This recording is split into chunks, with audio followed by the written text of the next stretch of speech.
ஒரு இக்கட்டான சூழ்நிலையில் யாருமே உதவி செய்ய முன் வராதப்போ யாராவது உங்களுக்கு வந்து நான் ஹெல்ப் பண்ணுறேன் அப்படின்னு சொல்லிட்டு உங்களுக்கு உதவி செய்யும் போது உங்களுக்கு எவ்வளோ சந்தோஷமாக இருக்கும். அவங்களுக்கு நம்ம ஏதாவது திரும்ப செய்யணுமே அப்படின்னு நம்ம மனசுக்குள்ளே தோணிக்கிட்டே இருக்கும். கரெக்டாக இதே மாதிரி நம்மளோட வாழ்க்கையில் நம்ம பிறக்கிறதுக்கு முன்னாடியிலேருந்து ஈசப்பா எவ்வளவோ அற்புதமான காரியங்களை நம்மளோட வாழ்க்கையில் செஞ்சுருக்காரு.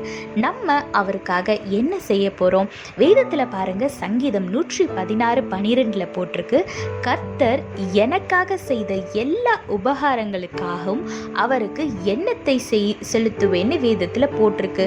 ஆமாங்க, ஈசப்பா நமக்காக நம்மளோட பாவங்களை மன்னிக்கிறதுக்காக அவரோட ஜீவனையே கொடுத்திருக்காரு. நம்ம அதுக்கு பதிலாக அவருக்கு என்ன செய்யறது? அவர் நம்மளுக்காக ஜீவனையே கொடுத்திருக்காரு. நம்ம ஈசப்பாக்காக வாழ்வோம். அவர் நம்மளை ஆசிர்வதிக்கும் போது அந்த ஆசிர்வாதத்தினால நம்ம அவரை மகிமைப்படுத்துவோம். நீங்க ஏசப்பாவோட பாதத்துல அமர்ந்து அவரை துதித்து ஆராதித்து அவர் கூட டைம் ஸ்பெண்ட் பண்றது, ஏசப்பா உங்களோட வாழ்க்கையில செஞ்ச அற்புதத்தையும் அடையாளத்தையும் மற்றவங்க கிட்ட சாட்சியா பகிர்ந்து கொள்றது, தேவன் உங்களுக்கு கொடுத்த ஆசிர்வாதத்துல இருந்து தேவனுக்கு என்று கொடுக்கறது, ஏசப்பா உங்களுக்கு ஏதாவது தாளந்து நல்லா பாடுவீங்க அப்படின்னா ஏசப்பாக்காக அவரோட நாமத்தை உயர்த்தி பாடுறதுன்னு, இதை மாதிரி சின்ன சின்ன விஷயங்கள் மூலமா ஏசப்பாவை நம்ம மகிமைப்படுத்தலாம். ஏசப்பா நம்மளுக்காக செஞ்சதுக்கு நம்மளால இந்த மாதிரி சின்ன சின்ன விஷயத்துல எவ்வளோ முடியுமோ அவ்வளோ நம்ம ஏசப்பாக்காக செய்யலாம்.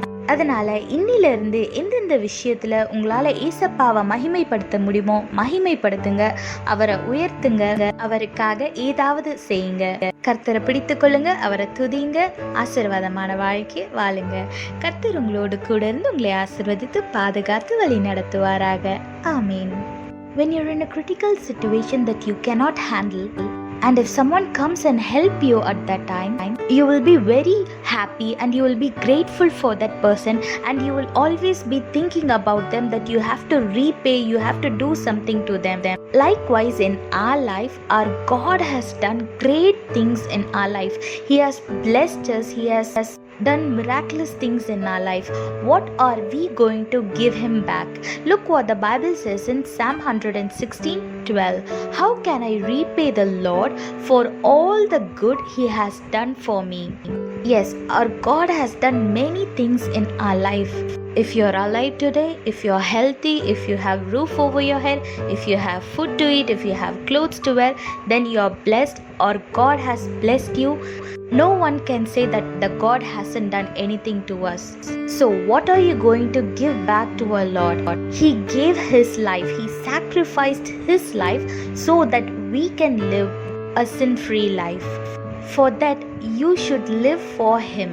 When he blesses you, you give glory to his name and you share your testimonies to others. When he give any talents to you, for example, if you sing well, sing praises to God. Use your talent for God and not for the worldly things. You can sit in his presence every single day and you can spend time with him. By doing all these small things, you will make our God happy, and this is how you can repay him. So glorify our Lord in whatever way it is possible. Hold on to our Lord, do something for him, and live a blessed life. God bless you all. Have a blessed day. Amen.